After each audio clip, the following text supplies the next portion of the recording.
На момент нашего прихода в кинотеатр «Мир», где и проходила ярмарка вакантных мест, народу было не так много. Но, по словам специалистов Центра занятости населения, в первые же минуты начала работы ярмарки зал был заполнен до отказа. Желающих найти работу оказалось очень много. Однако удовлетворить столь высокий спрос не удалось. Работодателей, готовых предоставить свободные рабочие места, было значительно меньше. Такая ситуация наблюдается не только в нашем городе. Безработица одолевает все регионы страны.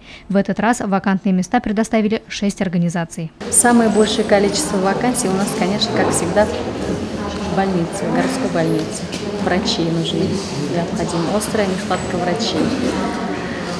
Дальше идет уже Росгосстрах, там нужны агенты страховые.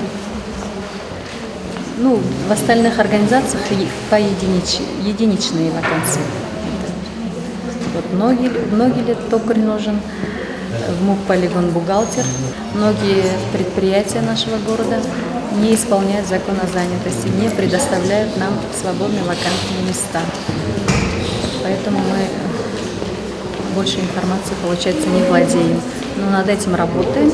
Специализированная ярмарка вакансий для испытывающих трудности в поиске работы. Так называлась первая ярмарка этого года. Она направлена в первую очередь для слабозащищенных слоев населения. Кстати, нынешнее мероприятие предоставило вакантные места для людей с ограниченными возможностями здоровья. Специалисты Центра занятости отмечают, что в настоящее время отсутствует спрос на неквалифицированный труд.